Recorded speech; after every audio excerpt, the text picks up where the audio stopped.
ሁን ራዕየ ዮሐንስ ምዕራፍ 2 ቁጥር 10 ለዛሬ በሚኖረን ጊዜ ስለዚህ ነው ይህንን ኃይለ ቃል ያነሳ ነው።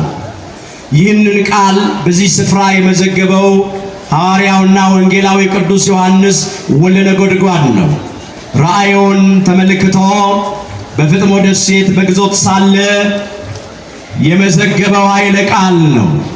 በተለይም ይህንን ቃል የመዘገበው በዘመኑ በእስያ ከነበሩት አብያተ ክርስቲያናት በሰምርኔስ ቤተክርስቲያን ለነበረችው አለቃ ነው። በአለቃው ለሕዝቡ መጻፉ ነው። ወኩን መሃይምነ እስከ ለሞት እስከ ሞት ድረስ የታመንክ ሁን ራዕየ ዮሐንስ ምዕራፍ 2 ቁጥር 10 ነው።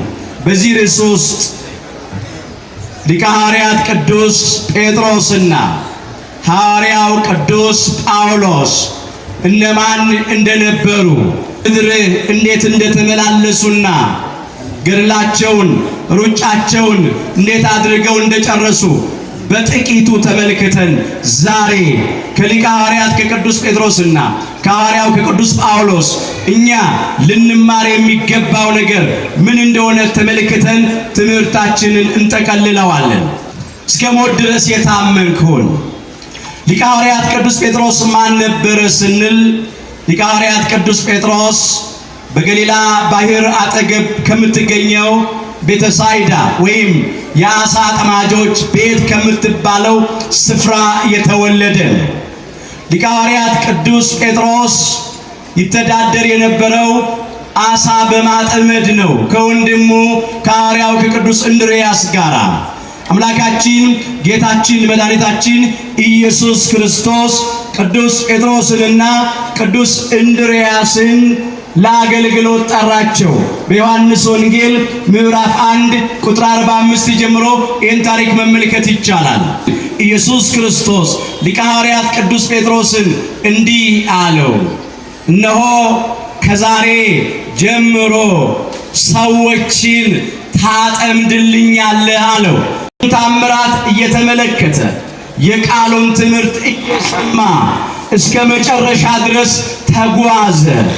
ከዚያም በኋላ በተሰጠው ጸጋ ኃላፊነት በተለይም አምላካችን ጌታችን መድኃኒታችን ኢየሱስ ክርስቶስ ሞትን ድል አድርጎ ከተነሳ በኋላ ግልገሎቼን አሰማራ፣ ጠቦቶቼን ጠብቅ፣ በጎቼን አሰማራ ብሎ ኃላፊነት ሰጥቶት ነበር። በዮሐንስ ወንጌል ምዕራፍ 21 ቁጥር 15 ጀምሮ መመልከት ትችላላችሁ። ለጊዜው ግልገሎቼን ሲል 36ቱ ቅዱሳት አንስትን ነው። ጠቦቶቼን ሲል 72ቱን አርድእት ነው። በጎቼ ሲል 11ዱን ደቀ መዛሙርት ነው። ሌላው ግን ግልገሎቼ ሲል ሕፃናትን ነው። ጠቦቶቼ ሲል ወጣቶችን ጎልማሶችን ነው። በጎቼን ሲል ሽማግሌዎችን አረጋውያንን ማለቱ ነው። ስለ ግልገሎች፣ ስለ ጠቦቶች፣ ስለ በጎች ገዶት አይደለም። በበጎች የመሰለው እኛን የሰው ልጆች ነው። ሌላው ግልገሎች ሲል ፍጥረታውያንን ያላመኑ ያልተጠመቁትን አሕዛብን ነው። ጠቦቶቼ ሲል አምነው ተጠምቀው በሥጋ ፈቃድ የሚኖሩትን ሥጋውያኑን ነው። መንፈሳውያን ደረጃ ያልደረሱትን ማለት ነው። በጎቼን ሲል ደግሞ ፍጹማን መንፈሳውያን ክርስቲያኖችን ነው። ሁሉንም ጠብቅ አሰማራ ነው። ቅዱስ ጴጥሮስ ይህንን ለማድረግ ተጋ። እሱ ለአገልግሎት ሲጠራ የ55 ዓመት ጎልማሳ እንደነበረ ታሪኩ ይናገራል። ከዚያም ቅዱስ ወንጌልን በዓለም ዞሮ አስተማረ። በቅዱስ ወንጌል መረብነት በባህር ከተመሰለችው ከዚች ዓለም ውስጥ በአሳ የሚመሰሉትን የሰው ልጆች አጠመደ። ባህር የምትባል እቺ የምኖርባት ዓለም ናት። በባህር ትመሰላለች። በጦርነት፣ በረሃብ፣ በበሽታ በምድር መናወጥና መንቀጥቀጥ፣ በከባድ አውሎ ነፋስ፣ በሰደድ እሳት፣ በልዩ ልዩ ነገሮች ትናወጻለች፣ በባህር ተመስላለች። በዚች ባህር ውስጥ ደግሞ የምንኖረው በዚች ባህር ዓለም ላይ የምንመላለሰው በአሳ የተመሰል እኛ የሰው ልጆች ነን። አሳ ያለ መረብ አይጠመድም፣ አይያዝም፣ ሙልጭልጭ ነው። እኛም የሰው ልጆች ሙልጭልጮች ነን፣ አንመችም። በወንጌል መረብነት ሙልጭልጮቹን እኛን በአሳ የተመሰልነውን የሰው ልጆችን እንዲያጠምዱ ቅዱሳን ሐዋርያት ተላኩ። ቅዱስ መረብ አጥምዶ ታንኳው ላይ ነበር የሚያደርገው። ታንኳይቱ መርከቢቱ የቅድስት ቤተ ክርስቲያን ምሳሌ ናት። ቁልቁል ተሰቅሎ በሐምሌ 5 ቀን በሰማዕትነት አረፈ። ወኩን መሃይምነ እስከ ለሞት ማለቴ ነው። እስከ ሞት ድረስ የታመንክ ሁን። ወሁበከ አክሊለ ሕይወት የሕይወትን አክሊል እሰጥሃለሁ እንደተባለ እኔ እንደ አምላኬ እንደ ጌታዬ እንደ መድኃኒቴ እንደ ኢየሱስ ክርስቶስ ልሰቀል አይገባኝም። ቁልቁል ስቀሉኝ አለ። ስለ ምዕመናን ሕይወት፣ ስለ ክርስቶስ ስም፣ ስለ ቅዱስ ወንጌል፣ ስለ ጽድቅ ብሎ በነፍሱ ተወራረደ፣ እስከ ሞት ድረስ ታመነ። ክብር ምስጋና ለአምላካችን ለእግዚአብሔር ይሁን።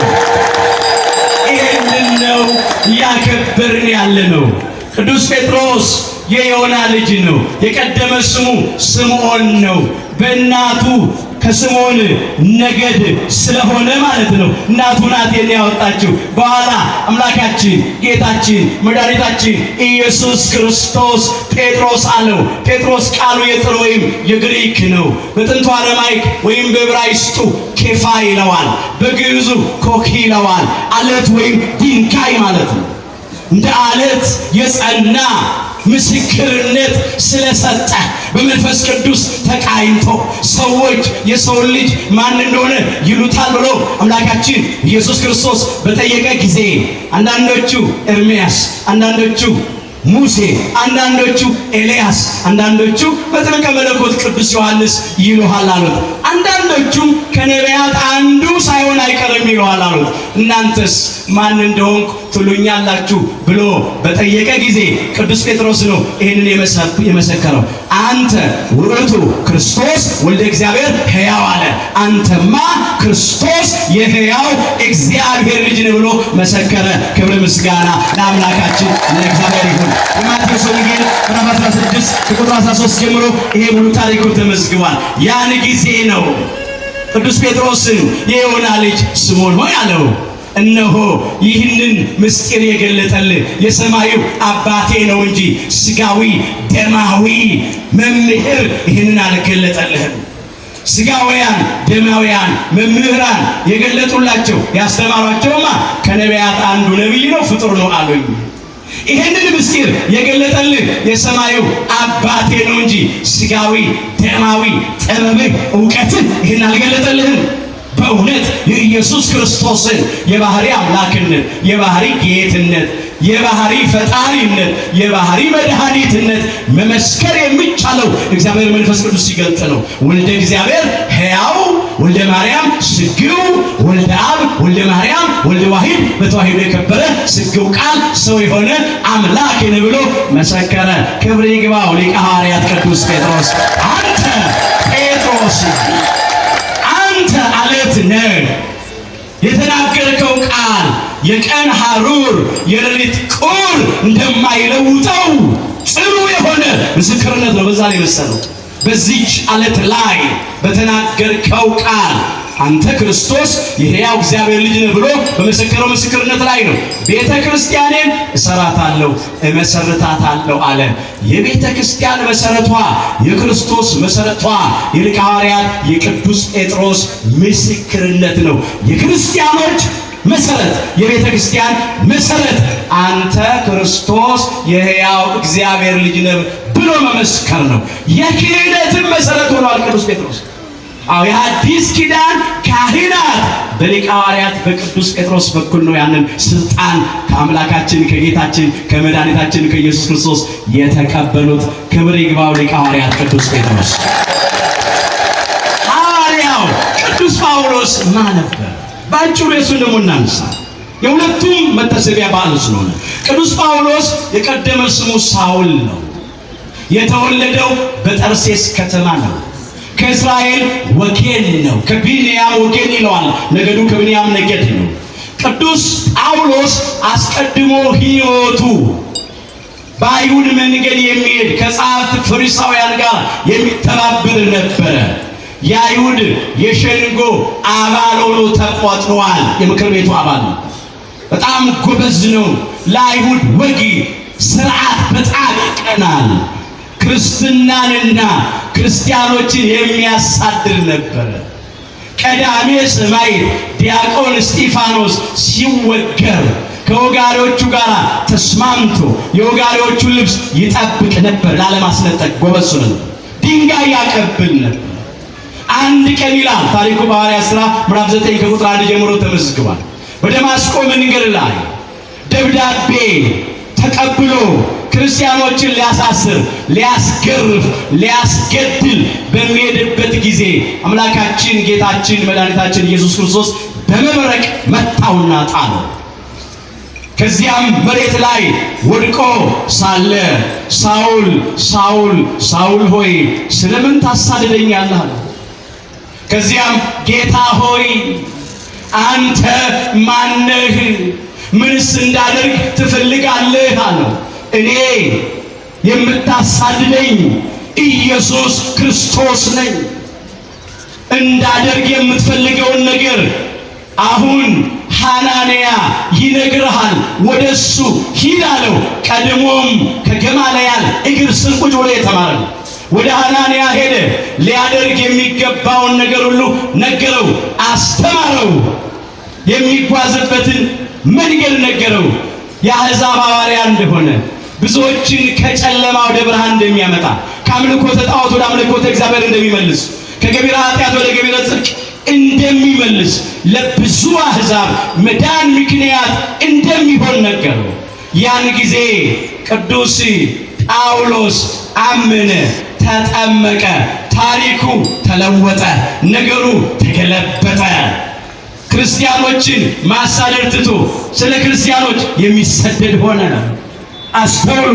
ክርስትናን የሚቃወም መሆኑ ቀርቶ ስለ ክርስትና ዋጋ የሚከፍል ሆነ። በብዙ በማይመች ነገሮች ውስጥ አልፏል። ሁለት ከባድ ፈተና ነበረበት ቅዱስ ጳውሎስ።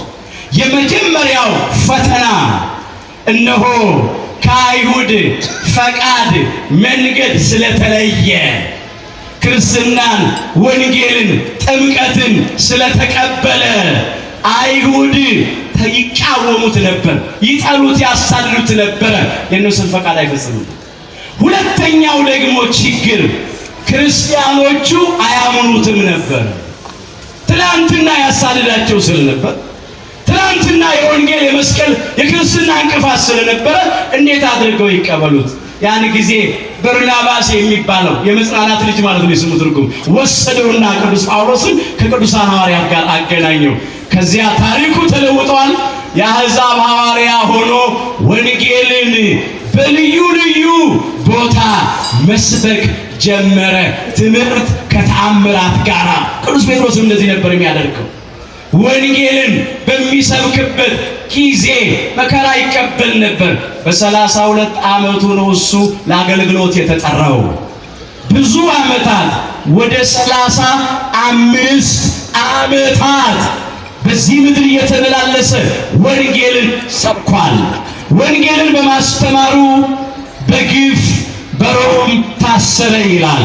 በተለይም በ65 ዓመተ ምህረት ገደማ። ያኔም እንዲህ ነበረ የሚለው እኔ አለ ወንጌልን በመስበክ የክርስቶስን የባሪያ አምላክነት በመስከር እንደ ክፉ አድራጊ እስከምቆጠር ድረስ እታሰራለሁ አለ። የእግዚአብሔር ቃል ግን አይታሰርም አለ። ሁለተኛ ጢሞቴዎስ ምዕራፍ 2 ቁጥር 9 ጀምሮ የእግዚአብሔር ቃል ግን አይታሰርም። ምን ሲል ነው? እኔ ብታሰርም ውጪ ያሉ ያልታሰሩ እነ ቅዱስ ጢሞቴዎስ የመንፈስ ልጆቹ እነ ቅዱስ ቲቶ እነሱ ይሰብኩታል። ሌላው እኔ ብታሰርም በመልእክቴ ደግሞ ሰብካለሁ አለ። ከጻፋቸው ከ14ቱ መልእክታት መካከል እስር ቤት ሆኖ የጻፋቸዋል። የፊልጵስዩስ መልእክቱ እስር ቤት ሆኖ የጻፈው መልእክት ነው። በጨለማ ቤት ውስጥ ሆኖ ውጪ ያሉትን በብርሃን ያሉትን ያጽናና ያረጋጋቸው ነበረ። በ67 ዓመተ ምህረት ገደማ በ74 ዓመቱ ቅዱስ ጳውሎስ በኦስቲያ መንገድ ላይ በኔሮን ቄሳር ትእዛዝ በሰይፍ ተቀልቶ በሰማዕትነት አርፏል። ወኩን መሃይምነ እስከ ለሞት ወሁበከ አክሊለ ሕይወት ማለት እንደዚህ ነው። እስከ ሞት ድረስ የታመንክ ሁን፣ የሕይወትን አክሊል እሰጥሃለሁ። በመልእክቱም እንደዚህ ነበር የሚለው ቅዱስ ጳውሎስ መኑ ያሃድገነ ፍቅሮ ለክርስቶስ፣ የክርስቶስን ፍቅር ማን ያስተወናልን? ሕማምኑ መከራ ነው፣ ምንዳቤኑ ችግር ነው፣ ተሰዶኑ ስደት ነውን? ረሃቡኑ ረሃብ ነው፣ እርቃኑኑ ራቁት መሆን ነውን? መጥባይቱኑ ሰይፍ ነውን? ጻይሩኑ ጭንቅ ስቃይ ነውን? በከመይኔ መጽሐፍ በእንቲአከ ይቀትሉነ ኩሉ አሜረ፣ በአንተ ምክንያት ስለ አንተ ቀኑን ሁሉ ይገድሉናል።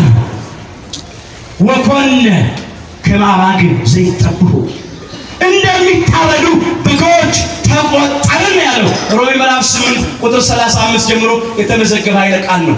አባታችን ክቡር ዳዊት ከዘመረው ከመዝሙር 43 ቁጥር 22 ላይ ስቦ አምጥቶ ነው እዚህ ጋር የመዘገበው። አስተውሉ። የክርስቶስን ፍቅር ማን ያስተውናል? በእስራት፣ በግርፋት፣ በመከራ፣ በጭንቅ፣ በስቃይ እያለፈ እስከ መጨረሻ ሕቂታ ድረስ ታመነ። እንዲህ የሚል ነበረ፣ ለእመ እግዚአብሔር ምስሌነ መኑ ይክለነ ይል ነበር። እግዚአብሔር ከእኛ ጋር ከሆነ ማን ይችለናል? ክብር ምስጋና ለአምላካችን ለእግዚአብሔር ይሁን። ሮሜ ምዕራፍ 8 ቁጥር 31 ላይ እግዚአብሔር ከእኛ ጋር ከሆነ ማን ይችለናል? እንግዲህ ቅዱስ ጳውሎስ እስከ ሞት ድረስ ታመኑ፣ መከራንም ተቀበሉ፣ በሰማዕትነት አረፉ። የአምላካችን የእግዚአብሔር ክብር ገለጡ። እኛ ከሊቀ ሐዋርያት ከቅዱስ ጴጥሮስ ከሐዋርያው ከቅዱስ ጳውሎስ ታሪክ ምንድን ነው የምንማረው? ይህን ብቻ ታሪክ ተርከን ብንተው የታሪክ ሰዎች መሆናችን። ዛሬ አምላካችን እግዚአብሔር እንደ ሊቀ ሐዋርያት እንደ ቅዱስ ጴጥሮስ ያለ አገልጋይ ይፈልጋል። እንደ ሐዋርያው እንደ ቅዱስ ጳውሎስ ያለ አገልጋይ ያስፈልጋል። አዎ እኛ የተጠራነው ለመከራ ነው፣ ለፈተና ነው። ወበዓለምሰ ሀለወክሙ ሕማመ ትርከቡ፣ በዓለም ሳላችሁ መከራ ትቀበላላችሁ። የዮሐንስ ወንጌል ምዕራፍ 16 ቁጥር 33 ላይ የተመዘገበ ኃይለ ቃል በዓለም ሳላችሁ መከራ ትቀበላላችሁ። የመከራው አይነት የፈተናው መጠን ይለያይ ይሆናል እንጂ በአንድ ወይም በሌላ መንገድ በዚህ ምድር ላይ ስንኖር ፈተና አለብን፣ መከራ አለብን። ክርስትና የመስቀል ጉዞ ነው። መንገዱ ቀጭን ነው፣ ደጁ ጠባብ ነው። አምላካችን ኢየሱስ ክርስቶስ መከራ ተቀብሎ መከራ እንዳለብን አስተምሮናል። ከቃል ይልቅ ተግባር ይሰብካልና ሁላችንም እንደምናውቀው ክርስቶስ የጠራን በስሙ ስለ ቃሉ የሚመጣብንን መከራ ልንቀበል ጭምር ነው። እስቲ ከኔ ጋር በሉ የተጠራችሁለት በሉ። ለዚህ ነውና ክርስቶስ ደግሞ ፍለጋውን እንድትከተሉ ስለናንተ መከራን ተቀብሎ ምሳሌ ትቶላችኋልና። አንደኛ ጴጥሮስ ምዕራፍ 2 ቁጥር 21 በክርስቶስ ክርስቲያን በወልድ ውሉድ የተሰኘ ነው። እግዚአብሔርን በልጅነት ክብር ያየ ነው። ለመንግሥተ ሰማያት ክብር የታጨ ነው። ፍለጋውን እንከተል። እሱ መከራ ተቀብሎ መከራ እንዳለብን አሳይቶናል።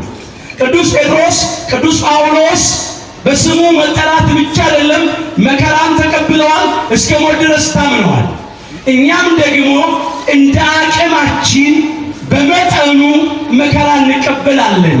መከራውን ግን በጽናት በትዕግስት ልንቀበለው ይገባናል።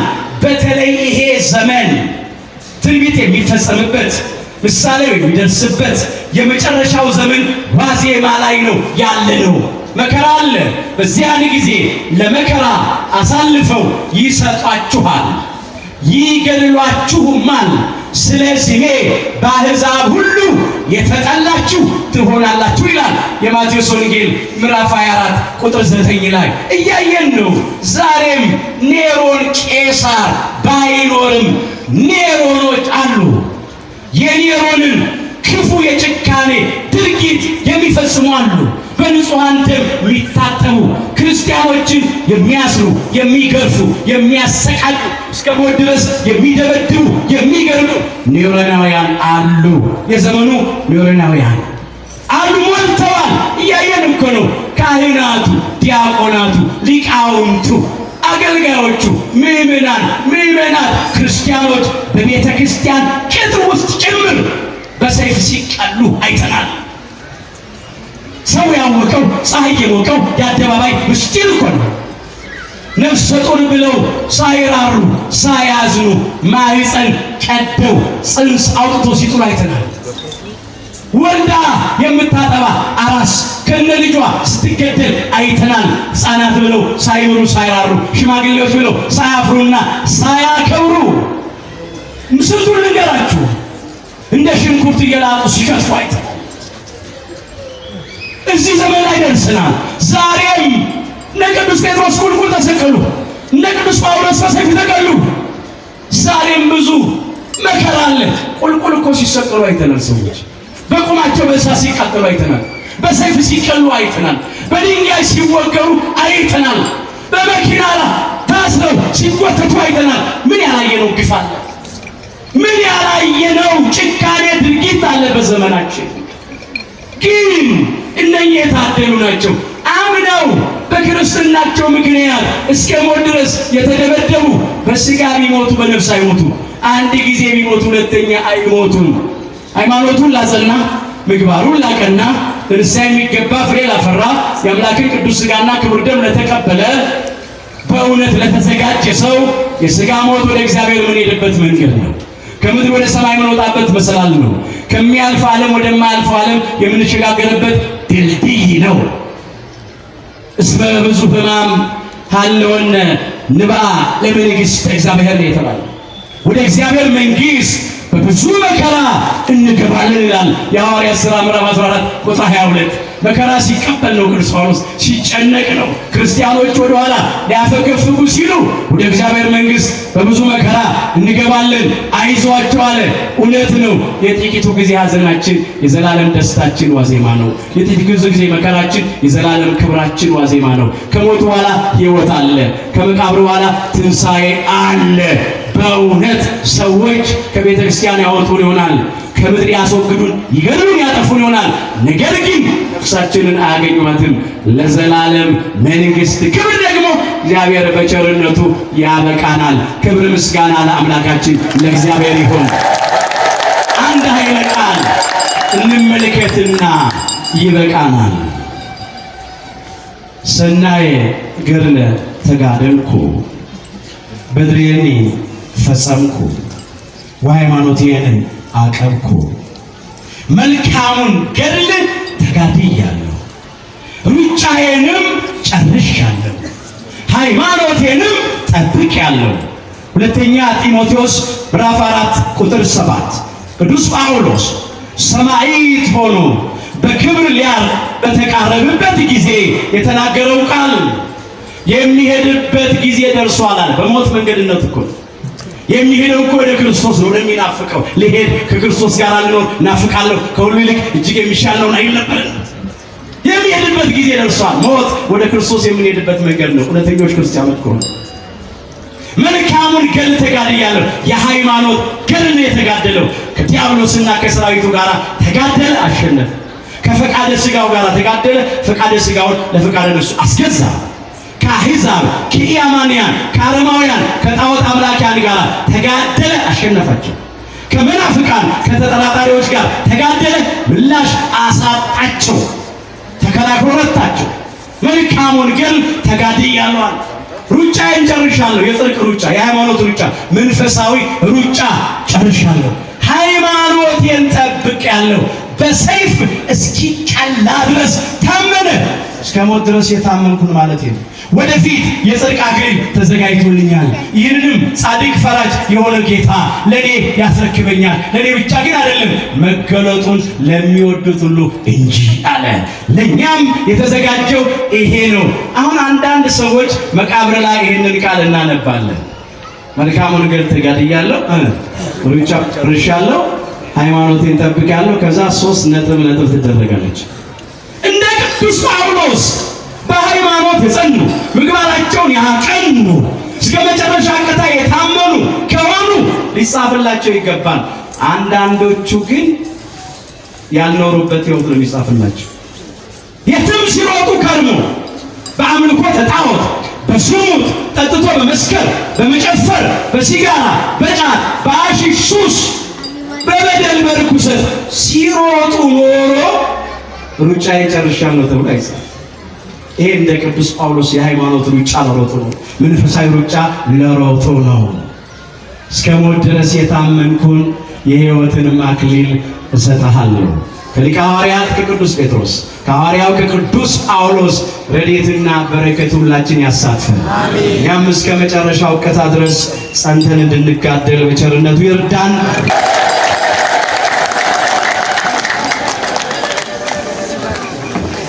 Gracias.